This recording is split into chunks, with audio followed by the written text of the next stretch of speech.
저번 주는 나훔서 개론이었죠. 하나님께서 내 예배를 지금도 기다리신다 하는 것이 우리의 위로입니다. 그렇게 하시기 위해서 악한 자를, 강한 자를 결박시키셨다. 이것이 우리에게 위로죠. 또 그에게 속지 않도록, 미혹되지 않도록 미혹을 다 드러내셨다. 이것이 우리에게 위로입니다. 한 주 동안 그 위로 받으시면서 그것이 또 위로인 줄 알고 사셨죠. 또 오늘은 이 중 첫 번째 나온 하나님께서 내 예배를 기다리신다. 이 말씀을 함께 더 1장에서 자세히 살펴보겠습니다. 1절을 보니까 엘고스 사람 나움이 나오죠. 하나님께서 그를 통해서 니느웨, 아수르 땅의 경고를 지금 말씀하고 계십니다. 하나님을 경외하는 사람을 통해서 하나님은 세상에 하나님의 메시지들을 전하세요. 그러니까 니느웨 사람이 아닌데 하나님을 경외하는 사람을 통해서 세상을 하나님은 경고하시고 그의 말씀들을 전하시는 거죠. 이 세상 가운데 하나님의 통치를 떠나 있는 곳은 절대 없습니다. 하나님의 모든 곳을 하나님이 보고 계시고 판단하고 계세요. 결정하고 계세요. 그래서 그 하나님께서 지금 아수르라는 이방 나라에 대해서도 지금 하나님의 말씀들을 하고 계신 것이죠. 하나님이 자신의 통치를 이렇게 온 세상에 나타내시는데 감정대로, 생각대로, 보이는 대로 판단하고 통치하시는 것이 아니라 기준이 있습니다. 율법대로 하시죠. 율법에 나타난 하나님의 성품대로 하세요. 오늘 본문에 하나님의 성품이 나와요. 하나님 이 성품을 따라서 항상 일관되게 일하시거든요. 자, 2절 한번 볼까요? 시작. 여호와는 질투하시며 보복하시는 하나님이시라. 여호와는 보복하시며 진노하시되 자기를 거스르는 자에게 여호와는 보복하시며 자기를 대적하는 자에게 진노를 품으시며. 2절을 보니까 하나님은 어떤 성품이 있냐면 질투하시는 성품이 있으세요. 내가 사랑하는 사람이 다른 사람을 만나거나 사랑하면 질투가 나죠. 왜 질투가 날까요? 왜 질투가 날까요? 둘 사이에 말하지 않았지만 약속이 있기 때문에 그래요. 어떤 약속이냐면 나만 만나, 나만 사랑해, 나만 바라봐. 이게 연애할 때는 암묵적으로 있는 거고 결혼을 할 때는 공식적으로 있는 거죠. 그 차이가 있는 거지. 연애나 결혼이나 보이지 않는 또는 보이는 약속이 있어요. 나만 바라봐, 나만 사랑해, 나랑만 만나. 이 약속이 있는데 약속에서 어긋날 때 질투가 생기죠. 다른 사람을 만나서 질투가 생긴 게 아니라 정확하게는 약속과 다른 길을 상대방이 가기 때문에 그때 질투가 생기는 거죠. 그럼 질투를 왜 할까요? 질투의 목적이 무언가요? 샘내고 있는 건가요? 화내고 있는 건가요?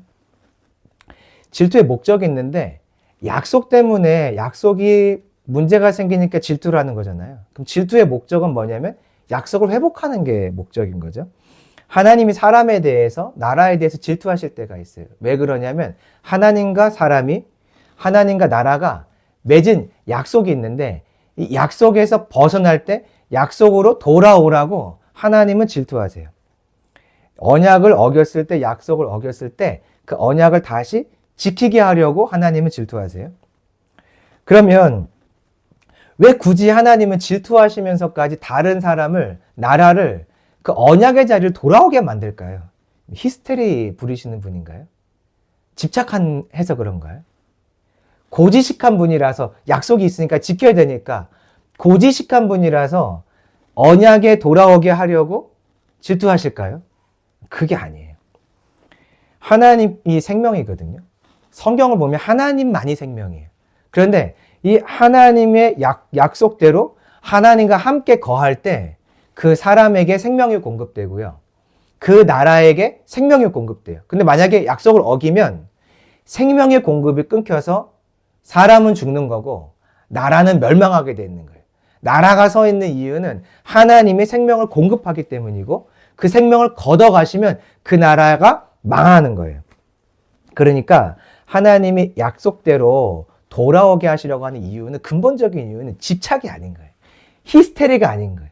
고지식한 것이 아니라 생명이 끊기지 않도록, 즉 살게 하기 위해서 하나님은 끊임없이 질투하시는 거죠. 그럼 이 질투는 좋은 건가요? 나쁜 건가요? 좋은 거예요. 좋은 거. 부부간에 질투가 있어야 돼요. 질투가 없으면 가정이 깨어져요. 자녀들이 고통받겠죠. 이 질투는 히스테리처럼 보이고 집착처럼 보이지만 약속 관계 안에서 이 질투는 반드시 필요한 거예요. 선한 것이죠. 그런데 이 질투가 생명 아래 거하게 하기 위한 것이기 때문에 좋은 건데 하나님이 이 질투하신다는 내용을 우리가 볼 때 불편함이 있어요. 왜 그러냐면 이 질투가 나타나는 방법 때문에 그래요.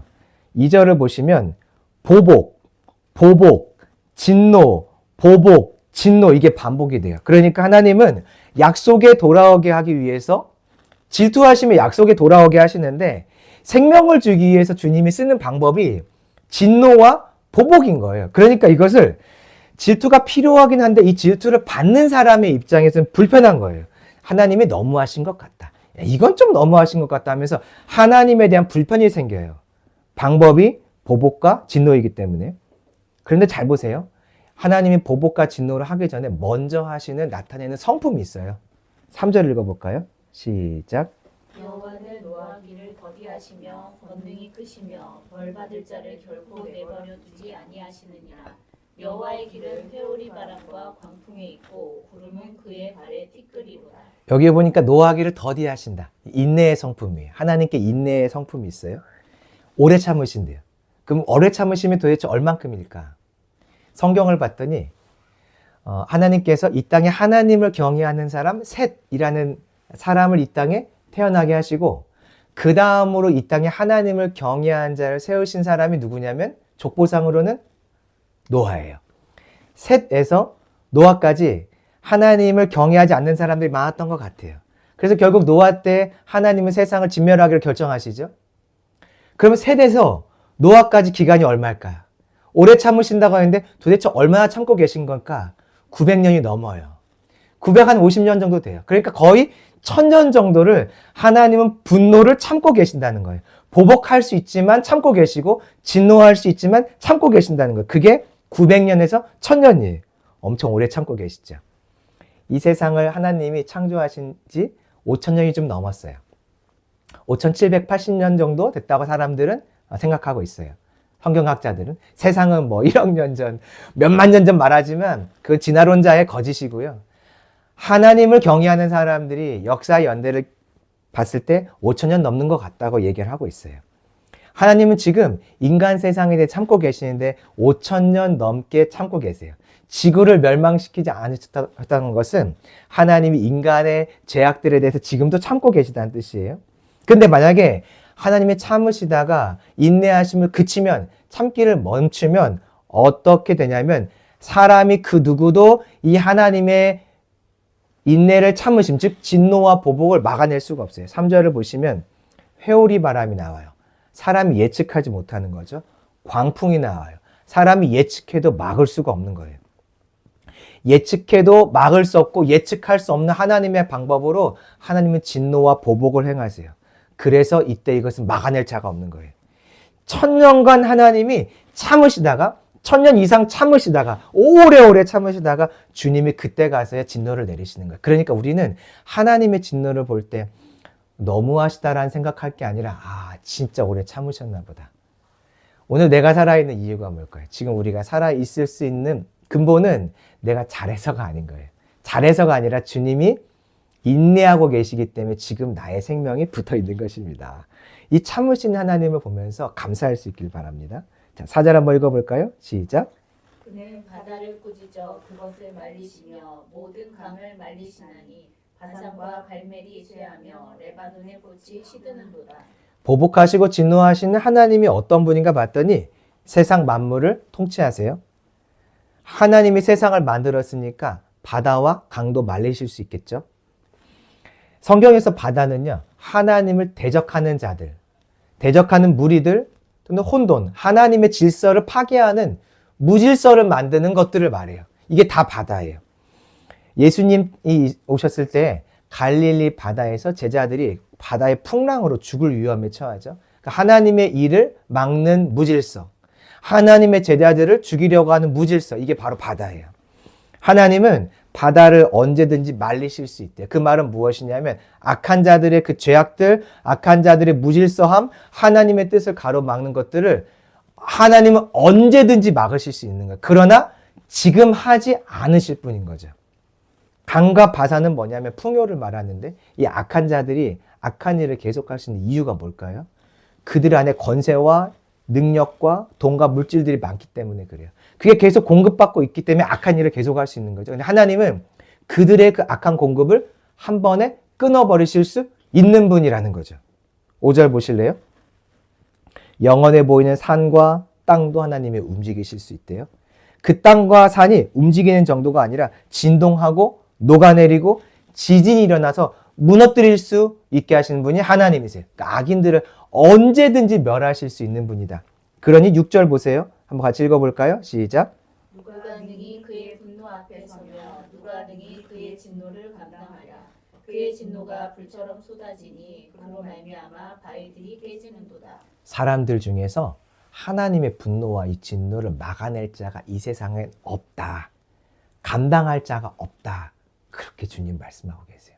아무도 없어요. 사람들이 지혜를 내고 있어요. 혹시 지구가 멸망하진 않을까?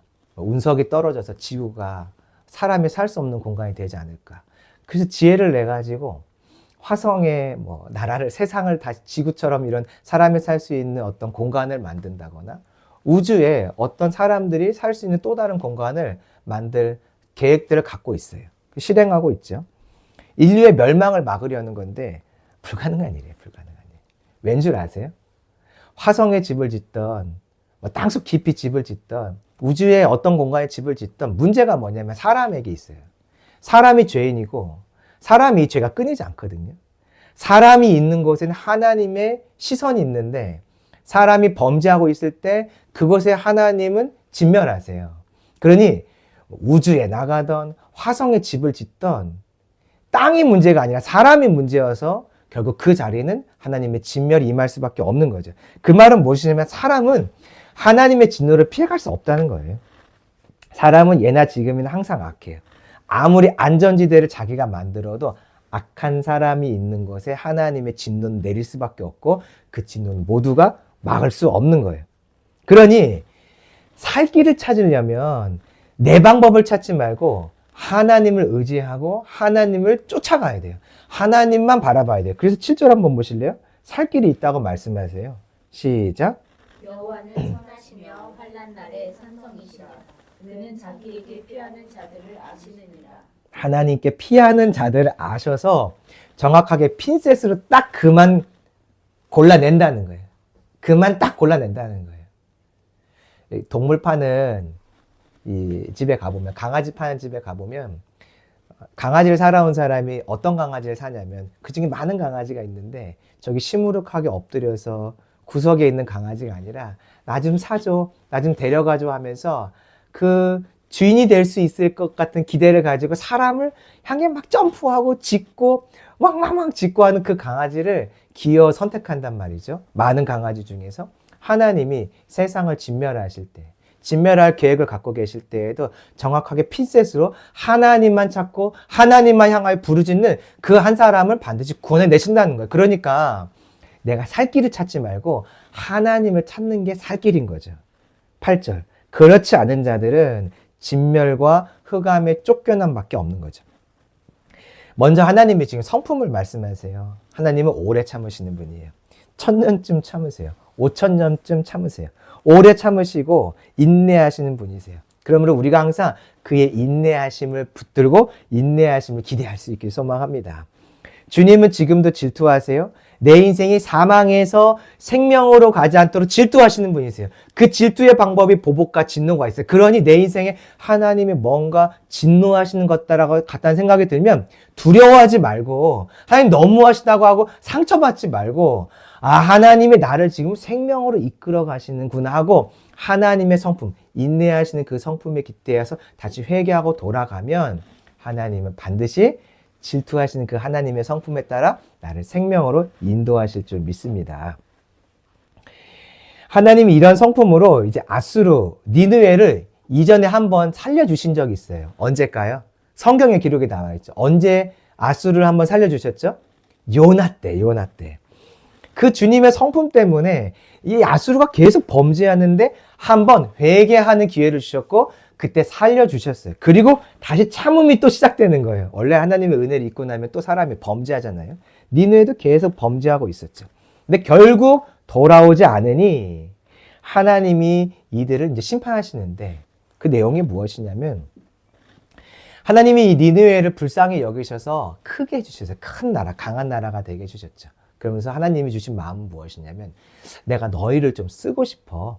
이스라엘이 범죄하는데 너희를 회초리로 몽둥이를 쓰고 싶으니까 너희들 그 역할 좀 해라. 그러기 위해서 너희가 커야 되니까 내가 너희를 강한 나라를 만들어 줄게. 강하게 되었더니 이스라엘을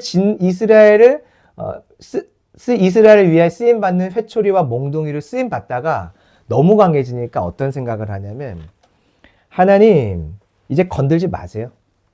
우리가 알아서 할게요. 우리가 알아서 심판하고 우리가 알아서 진노할게요. 건들지 마세요. 우리. 더 이상 우리의 인생에 터치하지 마세요 하면서 교만해지고 커져서 건들지 말라는 이야기를 하거든요. 그게 9절에 나와요. 보실까요? 9절 보니까 너희는 여호와께 대하여 무엇을 꾀한다라고 되어 있어요. 이 니느웨 이야기, 아수르 이야기. 그들이 하나님을 대적하면서 그들 가운데 이제 하나님을 지우려고 해요. 하나님 터치하지 마세요. 이제 우리 충분히 컸거든요. 우리가 알아서 할 테니까 터치하지 마세요. 하나님의 어떤 영향력과 하나님의 살아계심을 그들 안에서 지우려고 해요. 이게 바로 여호와께 대하여 무엇을 꾀한다는 뜻이에요. 또 하나님이 그들에게 영향력을 행사하려고 할 때 맞고 그들에게서 하나님이 기억되려고 할 때 이것을 지운다는 것은 곧 무엇이냐면 지금 아수르가 세상에서 하나님처럼 여겨지거든요. 그러니까 여호와를 대하여 꾀한다는 것은 하나님 이제 우리가 하나님 노릇할게요. 저기 가 계세요. 우리가 알아서 공의롭고 우리만의 공의와 법을 따라서 세상을 다스리고 세상을 우리한테 복종하도록 만들 거니까 하나님은 저리 가세요. 더 이상 하나님께 세상이 복종하는 거 우리 못 보겠습니다. 우리에게 복종하고 우리를 따르고 우리가 섬기는 신을 세상에 따랐으면 좋겠으니까 저리 가세요. 라고 한다는 뜻이 바로 여호와를 대하여 꾀한다는 것이에요. 자, 10절을 보실까요? 이런 상태를 성경은 뭐라고 말하냐면 술을 마신 것 같이 취했다. 정신 나갔다 그 얘기예요. 정신 나갔다. 너희들 지금 제정신이 아니구나. 왜 제정신이 아니냐면 하나님이 그들을 선택해서 키워준 건데 즉 하나님이 생명이잖아요. 하나님이 선택하면 무엇이 흘러가냐면 생명이 흘러가요. 그러면 나라가 안정되기 시작하고 나라가 건강해지고 나라가 힘을 얻게 되는 거예요. 이게 생명의 하나님이 그들을 붙잡은 상태인데 하나님 떠나라고 하면 무슨 말이냐면 생명의 공급이 멈춘다. 강이 만약에 생명의 공급이 되면 강이 흐르는 것이 멈춘다. 바산과 갈멜 그 비옥한 땅이 우리의 생명이었다면 그 생명이 멈춘다는 것은 더 이상 바산의 그 비옥함과 풍요로움이 공급되지 않는다. 그럼 어떻게 되죠? 끝나는 거예요. 6.25 전쟁이 한창 일어났을 때 대한민국이 남한이 저 낙동강 아래로 완전히 다 이제 모였고 거기밖에 남은 땅이 없었죠. 계속 중국과 북한에서 지원군들이 내려오고 지원 물자가 내려와요. 그러면 이 전쟁 끝나는 거예요. 왜냐하면 지원이 계속 이루어지니까 생명의 공급이 이루어지니까 사람이 공급되고 물자가 공급되니까 전쟁에서 낙동강 아래에서 낙동강 위로 올라갈 수가 없는 거예요. 그때 메가더 장군이 한 일이 뭐죠? 허리를 끊는 거죠. 인천 상륙작전을 통해서 북쪽에서 내려오는 모든 공급, 물자를 막아버리는 거예요. 물자가 막히면 생명 공급이 끊기면 전쟁은 이기게 되어 있거든요. 그래서 그 작전에 성공함으로 다시 생명을 공급받지 못하는 북한군들이 남아있을 수 없으니까 올라가기 시작하고 위에서 내려오는 아군과 아래에서 올라오는 아군들 때문에 그들이 진멸당하고 서울을 다시 수복하게 되죠. 생명이 있기 때문에 공급받기 때문에 사는 건데 하나님 떠나라고 하는 건 제정신이 아닌 거예요. 제정신이 아닌 거. 11절 보실까요? 시작. 여호와께 악을 꾀하는 한 사람이 너희 중에서 나와서 사악한 것을 권하는도다. 그 안에 계속 사악한 것을 권하는 자들이 있대요. 무엇이냐면 하나님을 떠나게 만들고 하나님을 멀리하고 이제 우리가 하나님처럼 세상에서 왕노릇 해보자. 이게 아담과 하와의 범죄잖아요. 사람은 항상 이것을 꿈꿔요. 내가 하나님의 자리에 서는 것. 그래서 아수르는 어떻게 했냐면 이방 나라를 진멸할 때 우리에게 복종해, 우리에게 엎드려. 그럼 너희들에게 우리가 하나님처럼 보호를 줄게. 너희들에게 우리가 생명을 공급해 줄게. 너희들의 신은 아무것도 아니야. 우리가 믿는 신을 쫓아와. 그러면 너희들에게 생명이 있어. 끊임없이 하나님을 바라볼 수 있는 자들에게 하나님을 바라보는 시선을 끊고 아수르와 아수르의 신을 바라보도록 했어요. 하나님의 자리를 자신들이 앉아서 온 나라가 자신들만 바라보고 자신들 안에서 안전을 얻도록 하는 이 꾀임을 끊임없이 했던 거죠. 지금도 세상이 이런 일을 똑같이 하고 있어요. 하나님을 세상에서 지우는 일, 하나님의 자리에 너희가 앉으라고 말하는 일. 아이를 출산하기 얼마 남지 않은 엄마가 원하지 않으면 낙태할 수 있는 법이 지금 만들어지고 있어요. 그러니까 조금 있으면 아기를 낳거든요. 근데 이 아기 못 키우겠어. 싫어. 그러면 살아있는 아기를 죽일 수 있는 법, 합당하게 죽일 수 있는 법이 만들어지고 있죠. 자, 생명의 주권이 누구에게 있나요? 하나님께 있어요. 삶과 죽음의 주권이 누구에게 있나요? 하나님께 있어요. 근데 세상은 지금 뭐라고 말하고 있냐면 야야, 생명의 주권은 너에게 있어. 너의 몸에 있는 그 세포 덩어리 아니야? 정리할 수 있지. 잘라버릴 수 있지. 죽여버릴 수 있지 하고 세상은 뭐라고 말하고 있냐면 사람들에게 너가 생명의 주인이 될 수 있어. 너의 몸속에 있는 생명은 너 거지.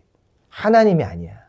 두려워하지 마. 법을 만들어 줄 테니까 그 법 안에서 자유롭게 살인해. 자유롭게 살생해 라고 말하고 있는 거예요. 지금 우리 주위에 아수르가 있어요. 아수르는 여전히 남아있어요. 차별금지법을 제정하려는 사람들이 있어요. 이것도 아수르의 역할이거든요. 지금 우리나라에 이미 인종과 건강과 남녀, 국가와 관련된 어떤 차별도 받지 않도록 법이 다 만들어져 있어요. 근데 지금 만드는 것은 포괄적 차별금지법이죠. 왜 만드냐면 성경의 진리대로 옳다, 그르다라고 말하지 말라는 거예요. 죄다, 아니다를 교회가 판단하지 말라는 거예요. 역사적으로 이 법이 통과되면 어떤 일이 생겼냐면 교회에서 성경대로 성별은 남녀만 있습니다 라고 말하는 목사님은 교회에서 쫓겨나서 어디를 가냐면 감옥에 가게 돼요. 이 말을 하는 교회들은 나라에서 강제 폐쇄시켜서 교회에서 예배를 드리지 못하게 돼요.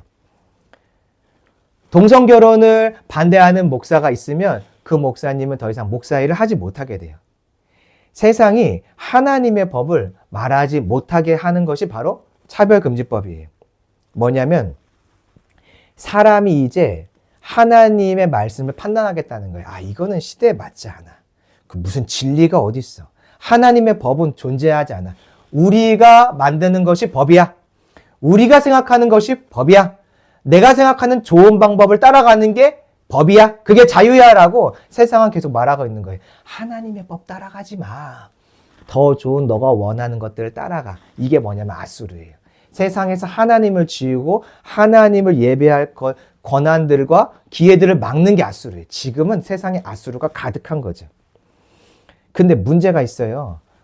아수르를 따라서 하나님이 내 생각에서 지워지고 하나님과 떠나면 문제가 뭐냐면 생명에 떠난다는 거예요. 생명에 떠나면 뭐죠? 죽음이죠. 근데 그 죽음은 육신의 죽음만 있는 게 아니죠. 하나님 없는 자의 죽음은 영원한 죽음, 지옥의 권세 속에 들어가는 거예요. 그러니 여러분 속지 마세요. 아수르에게 속지 마세요. 세상의 아수르의 방식에서 하나님이 자꾸 떠나가게 되고 내가 정말 하나님을 떠나가게 되면 그 사람의 인생은 죽음이에요. 생명 공급이 끝나니까.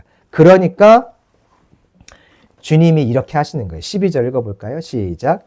여호와께서 이같이 말씀하시기를 그들이 비록 강하고 많을지라도 반드시 멸절을 당하리니 그가 없어지리라. 내가 전에는 너를 괴롭혔으나 다시는 너를 괴롭히지 아니할 것이라. 멸절하신대요. 이유가 뭔지 아시겠죠? 아수르가 그냥 싫은 게 문제가 아니에요. 그들이 죄를 졌다가 문제가 아니라 세상이 다 같이 진멸당할 길. 하나님을 없애려고 하는 자들이 권세를 갖고 하나님을 보지 못하게 하는 자들이 권세를 갖고 그 권세를 휘두르면 온 세상에 하나님을 찾는 사람이 없잖아요. 그럼 다 같이 지옥 가겠죠. 죽겠죠. 그러니 하나님이 질투하는 마음을 가지고 아수르를 진멸하는 거예요. 즉 사람을 살리려고, 생명을 주려고. 13절 보세요. 이게 멍해거든요. 이게 멍해. 그 멍해를 끊어버리겠다. 이게 결박이에요. 하나님 보지 못한 상태가 결박이에요. 하나님을 머릿속에 지워버린 상태가 멍해인 거예요. 그거를 끊어버리겠다 하시죠. 그래서 14절에 이런 말씀도 나오네요. 한번 읽어볼까요? 시작. 나 여호와가 내게 대하여 명령하였나니 내 이름이 다시는 전파되지 않을 것이라. 내가 내 시들의 집에서 생긴 우상과 그 우상을 멸절하여 내 무덤을 준비하리니 이는 내가 쓸모없게 되었습니다. 아수르의 우상을 무너뜨린다는 말씀을 하세요. 아수르 나라가 무너지는 이야기를 하다가 너희들의 우상 신을 내가 무너뜨리겠다. 무슨 얘기냐면 아수르가 지금 하는 이 일이 사람의 일처럼 보이고 그냥 권세 잡은 자가 마음대로 권세를 휘두르는 일처럼 보이지만 사실은 영의 일이었다 그 얘기죠. 우상의 일이었으면 누구의 일이겠어요? 사단의 일이었다. 사단의 전략은 항상 똑같아요. 항상 하나님을 머릿속에서 지우게 만들어요. 마음에서 지우게 만들고요. 세상의 문화를 바꿔요. 하나님 없는 문화, 하나님을 대적하는 문화, 하나님을 지우는 문화를 만들어서 그들이 죽음에 들어가게 하는 게 사단의 전략이에요. 사단이 지금 아수르를, 하나님을 강하게 해준 아수르를 속여서 계속 하나님을 지우는 일들을 하게 만드는 거죠. 영적인 일인 거예요. 그러니 당연히 하나님이 이 아수르를 멸망해야죠. 영적인 이 잘못된 사망의 공급을 막으려고 하나님이 진멸하는 거 잘한 건가요? 잘못하신 건가요? 잘한 거예요. 그럼에도 불구하고 우리가 이런 말씀을 볼 때 너무하시다는 생각이 들어요. 잘 생각해 보세요. 병원에 의사 선생님 한 분이 왔어요. 병원에 초청한 거예요. 근데 이 의사 선생님이 수술만 하면 사람이 죽어요. 수술은 살리려고 하는 거잖아요. 근데 이 의사 선생님이 한 번 수술했는데 사망사고가 일어났어요. 그럼 그 병원에서는 처리를 하면서 실수가 있었나 보다. 그럴 수 있지. 실수가 있었나 보다. 근데 2번 수술을 하고 3번 수술을 하면 계속 사람이 살아야 될 사람이 죽는 거예요. 그럼 병원이 이 의사 선생님을 남겨둬야 하나요? 이 의사 선생님을 내보내야 되나요? 내보내야 되죠. 나라에서는 이렇게 사망사고를 반복해서 일으키는 의사 선생님의 의사 면허증을 박탈하는 게 맞나요? 놔두는 게 맞나요? 박탈하는 게 맞죠. 이게 정상이거든요. 근데 우리가 하나님을 볼 때는 하나님이 비정상처럼 보여요. 속는 거죠, 속는 거. 하나님은 정상적인 일을 하는 거예요. 사망으로 끌고 가는 자를 없애서라도 사망 아래에 놓일 자들이 생명으로 건짐받게 하시는 거죠. 이 의사 선생님이 없어야 이 병원에서 수술 받는 사람들이 살잖아요. 하나님은 정상적인 일을 하시는 것이에요. 그래서 진멸한 거죠. 그러니 우리도 마찬가지인데 하나님을 대적하는 길에 여러분 걸으시면 안 돼요. 그것은 하나님께 진멸받는 길이에요. 다른 사람이 문제야 내가 문제인데 우리 안에 아수르와 같은 행동할 때가 너무 많아요. 언제냐면 자기를 자랑하고 나의 수고 때문에 내가 이렇게 되었다. 자수성가라는 말은 성경적으로 불가능한 말이에요. 불가능한 말. 근데 세상은 그것을 말하죠. 세상에 나온 자기계발서들을 읽어보세요. 다 뭐라고 말하냐면 내가 루틴을 잘 짜서 내가 계획한 대로 잘 했더니 이렇게 되었다. 그런 건 존재하지 않아요. 존재하지 않아요. 사람이 헷갈린 거죠. 술 취한 거예요.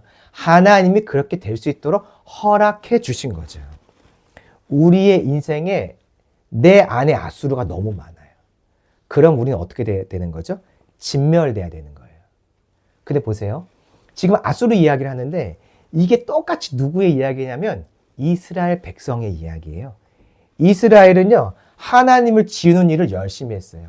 성전에 우상을 갖다 놓고 이 우상이 하나님이야. 이거 섬겨.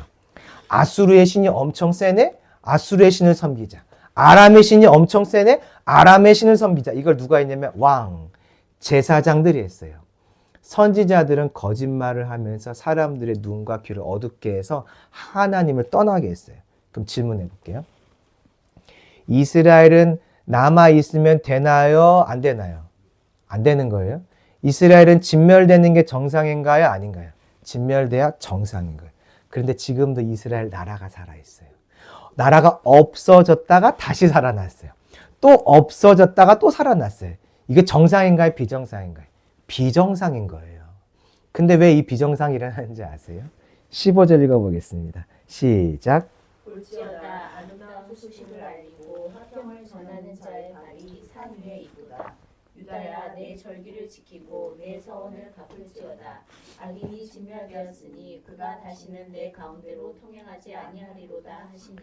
하나님이 여전히 이 이스라엘 백성들을 향해 갖고 있는 마음은 나한테 예배해. 난 너희들의 예배가 너무 기다려져. 너희들과 함께 다시 예배한 날을 나는 기다리고 있어. 하나님이 이 마음이 계속 있기 때문에 이스라엘이 진멸하지 않고 다시 그들을 돌이켜서 하나님의 예배를 받고 계신 것이에요. 그럼 하나님은 왜 이런 마음을 갖고 계실까? 아브라함과의 약속 때문에 그래요.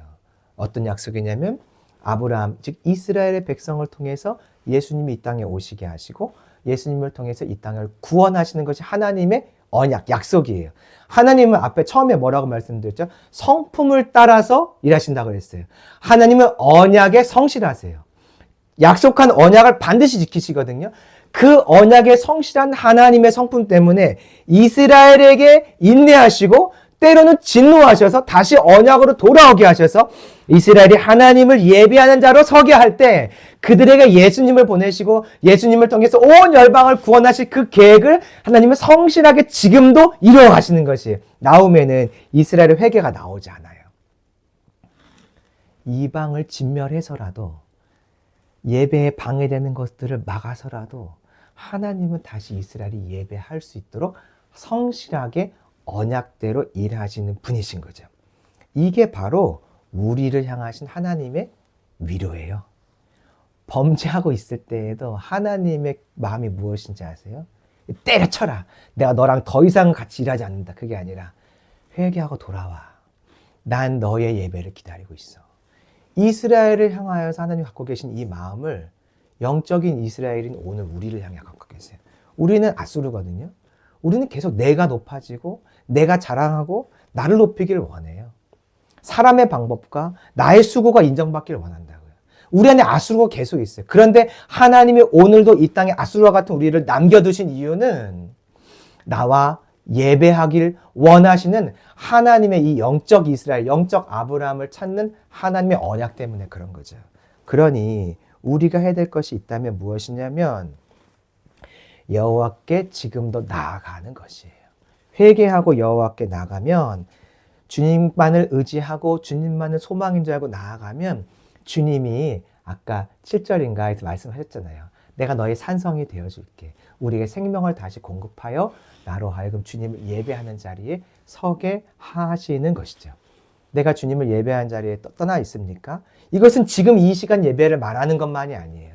일상에서 하나님이 나의 왕이야. 주인이야. 그분만 높이고 그분만 바라보고 그분의 힘만 의지하는 그 마음이 없다면 내 안에 아수르가 들어온 거예요. 아수르를 진멸하시고 한 주간 하나님을 예배하는 예배의 자리에 설 수 있기를 소망합니다. 주님은 그것을 오늘도 기다리고 계시니까요.